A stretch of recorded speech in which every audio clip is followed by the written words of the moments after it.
medios nos permite existir, sobrevivir, pues, a veces en situaciones muy complicadas y difíciles, pero hay que hacerlo.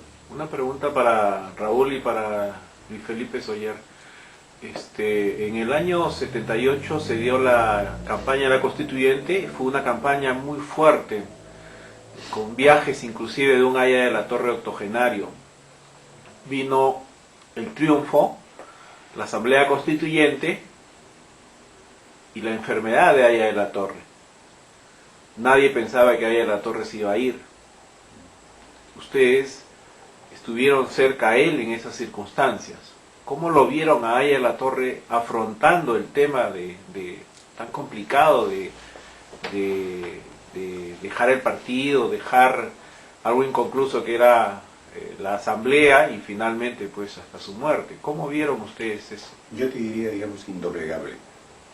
Por encima de las circunstancias y la dificultad, él, digamos, seguía cada día, digamos, viviendo como había vivido siempre, dando lecciones, preocupándose por los demás.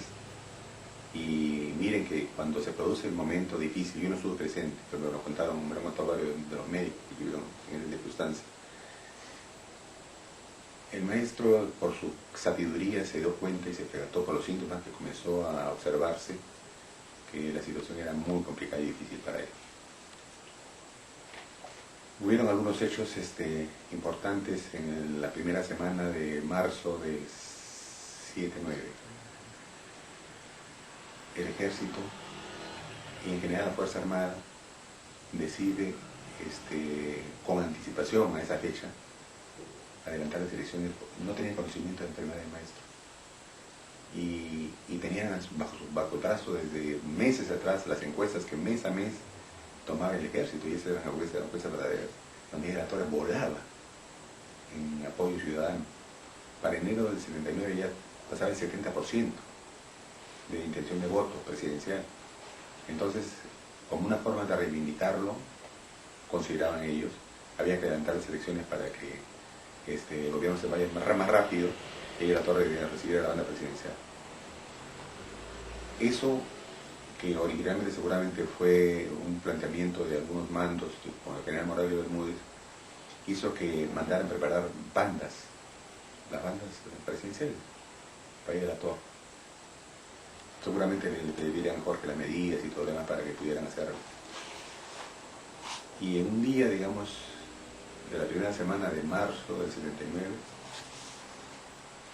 cuando ya el viejo sabía y tenía el veredicto humano, entonces la Fuerza Armada hace su mea culpa y le dice a él, digamos, que sentirán toda la vida, digamos, haberlo vetado, ¿no? Y haber hecho lo que habían hecho para evitar, digamos, que sea presidente del Perú, pero que querían de alguna forma reivindicarse ellos, adelantando las elecciones. Y le dijeron, usted ya es por mandato popular, porque ahí están las encuestas, el auténtico presidente. Nosotros estamos de más. Queremos que usted sea, digamos, y por eso es que tenemos un cronograma de elecciones y todo lo demás. Víctor Raúl, probablemente conmovido, pero firme, le dijo, yo les agradezco infinitamente eso que acaban de decir ustedes, pero no es el momento. Yo prefiero, digamos, que trabajemos por acabar rápidamente la Constitución, hacer una buena Constitución y aprobarla. Lo otro hay que dejárselo al tiempo. Y los militares, de todas maneras le entregaron la banda y todo lo demás, pero fíjese ustedes, es un hecho, ¿no?, interesante que se produce y que el viejo nos lo contó, él mismo nos contó. Cuando nos contó a nosotros, muy pocos, ¿no?, emocionados así. Pero por otro lado, hay otro hecho, ¿no?, antes de eso. Cuando Aya Torre se dio cuenta de que tenía cáncer y que era inevitable, digamos, su deceso, entonces le pidió al grupo médico que lo atendía que le dijeran cuánto tiempo de vida le quedaba. Por supuesto, cuando el jefe le planteó, hacía boquejarro eso, Y yo, por supuesto, sí, pero no, ¿de dónde sacó usted eso?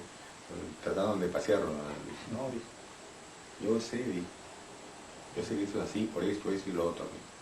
Quiero que me digan ustedes cuánto tiempo tengo de vida. Al final tuvieron que hacerlo.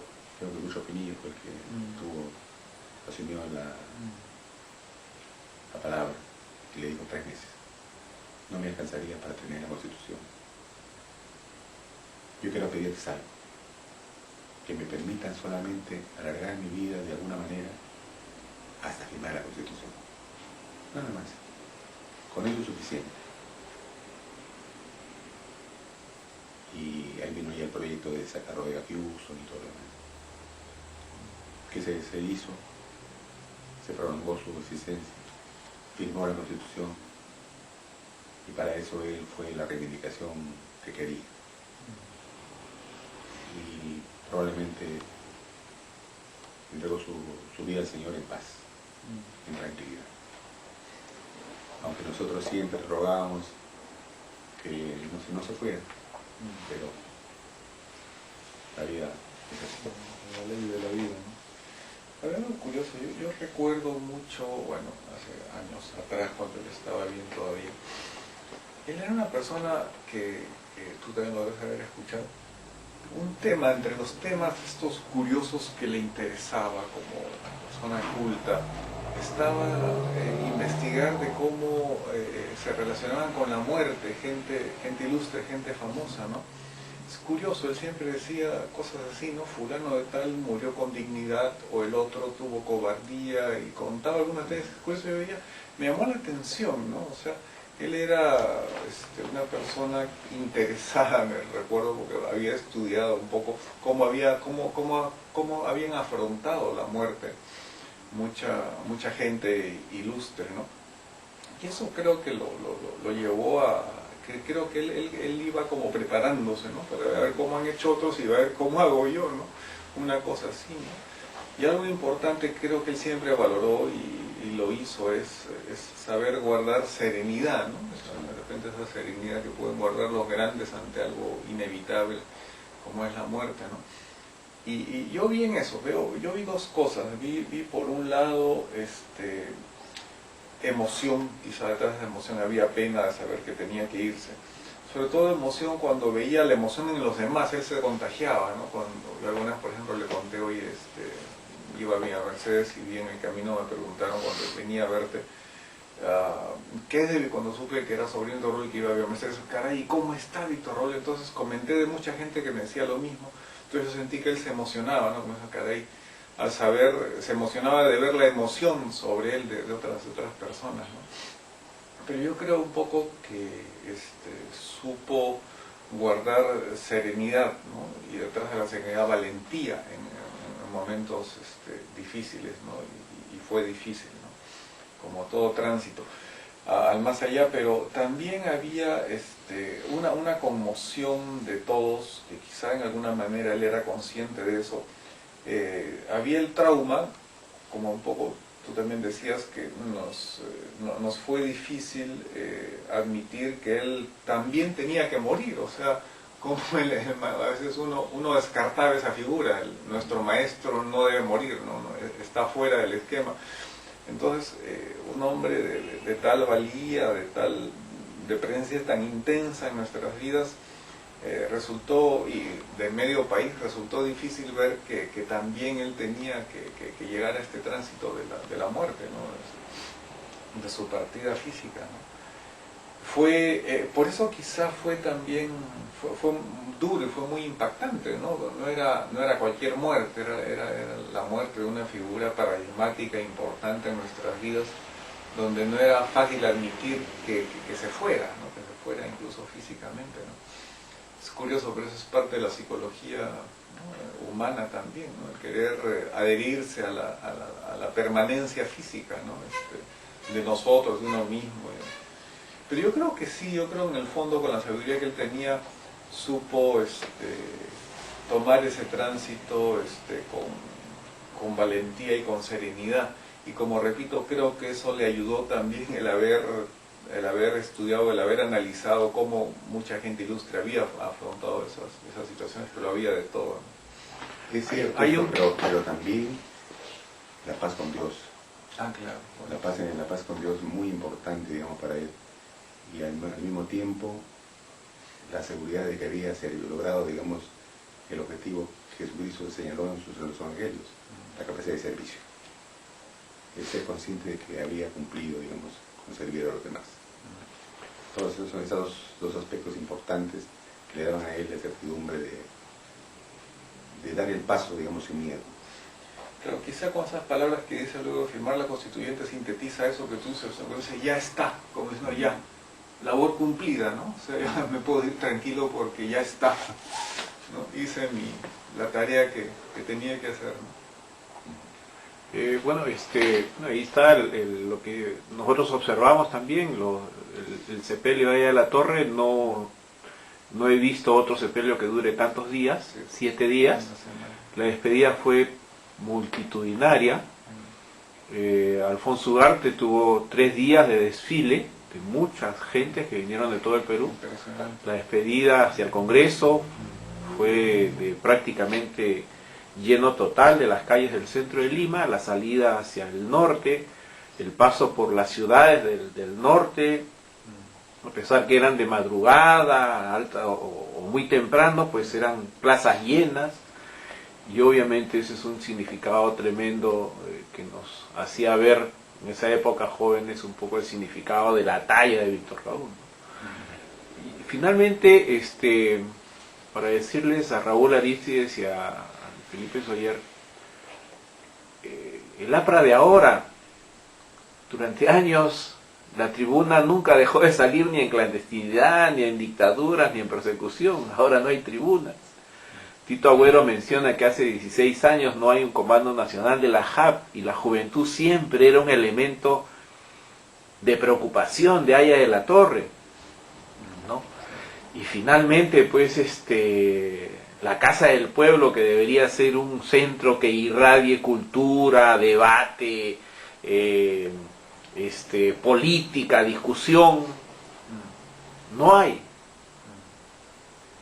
¿Qué nos pueden decir en ese tema? Mira, en el periodo del rescate del que hemos conversado,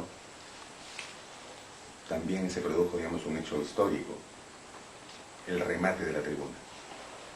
El remate de la tribuna, digamos, fue un golpe tremendo contra el movimiento. Se produjo en el año 1970. Es más, ¿cómo sería, digamos, la angustia de ese momento del mismo maestro y de los cuadros del movimiento a nivel país, que se organizaron 2 erogaciones públicas en el aula magna? Y entonces todos dieron lo que podían dar para evitar el remate por las deudas que se tenían. Me recuerdo una compañera, Teresa Castillo, que era dirigente del sector sexto, que había sido monja y que después probó los hábitos y naturalmente, digamos, dedicó su vida a servir a través del partido. Ella tenía una ilusión, porque había sido enfermera, digamos, en el hospital, viajar a Tierra Santa porque era muy católica. Era su gran objeto, su gran sueño. Sin embargo, en aquella oportunidad, ella decidió deshacerse de los recursos que le permitían viajar holgadamente a Tierra Santa para dar, digamos, su contribución a la tribuna. Cuando ella de la Torre se enteró, se opuso, porque sabía, digamos, ¿no?, de la grandeza de esta compañera. Y ella se impuso de la manera más respetuosa posible, por supuesto. Esas cosas existían, habían, y se produjeron. Entonces la tribuna no pudo, digamos, reaparecer en ese periodo. ¿Qué hizo el maestro? Porque no tenemos tribuna momentáneamente, dijo, hasta que la situación de emergencia pase, creamos Correo Aprista. Entonces, y con Correo Aprista se lanzó, digamos, un trabajo de difusión enorme, que bueno, tuvo su momento y su circunstancia. Entonces, no interesa que la tribuna no funcione en estos momentos. Hay otros nombres.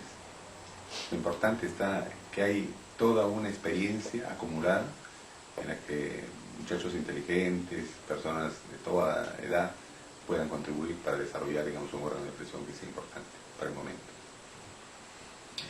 Bueno, yo diría, en una circunstancia difícil, bueno, no es la primera que ha tenido el partido, pero siempre el partido en circunstancias así duras ha tenido cierta capacidad de resurrección, ¿no? El partido tiene cierta vocación de ave fénix, ¿no? Entonces habría que apostar a que una vez más sepa, ¿no? Resurgir en un contexto muy difícil, ¿no? De situación muy deprimida, digamos así. Y creo que en eso hay, yo diría, dos secretos, ingredientes fundamentales para que esto sea posible, ¿no? En general creo que el título puede ser: debemos retornar a las fuentes, ¿no? El ejemplo, la imagen de Víctor Roule, el pensamiento y el testimonio del jefe del partido. Y dentro de eso, dentro de retornar a las fuentes, hacer reverdecer la mística, ¿no? Yo creo que la mística ha sido y es uno de los factores fundamentales que han garantizado la supervivencia del partido y esta capacidad de resurrección con el ave fénix, ¿no? Y eso significa pues retomar valores, ¿no? Retomar la ética del partido, muchas cosas que a veces han sido un poco eclipsadas o maltratadas, quizá por conductas no siempre ejemplares. Entonces creo que hay toda una tarea ahí de reivindicación muy fuerte y muy necesaria, pero creo que eso es básicamente, ¿no? Volver a las fuentes, a los testimonios ejemplares de personajes ilustres, paradigmáticos, ¿no? Qué sé yo, Manuel Arévalo y tantos mártires, donde el sentido de la militancia, de la entrega al partido, era en función de ideales, ¿no? Creo que hay mucho que retornar, que retomar, que reverdecer, ¿no? Y mirar horizontes otra vez, ¿no? Como lo hizo Víctor Roule desde los 30, ¿no? Saber proyectarse a futuro fue una de sus grandes cualidades, ¿no? Yo creo que hay que hacer mucho trabajo en equipo, ya no hay el gran líder o ese grupo extraordinario que fue el grupo de las generaciones, las promociones fundadoras, pero creo que los que vienen detrás de ellos rescatando estos principios que hay que volver a enarbolar son los encargados de cumplir esta tarea dura, difícil, pero necesaria, no imposible.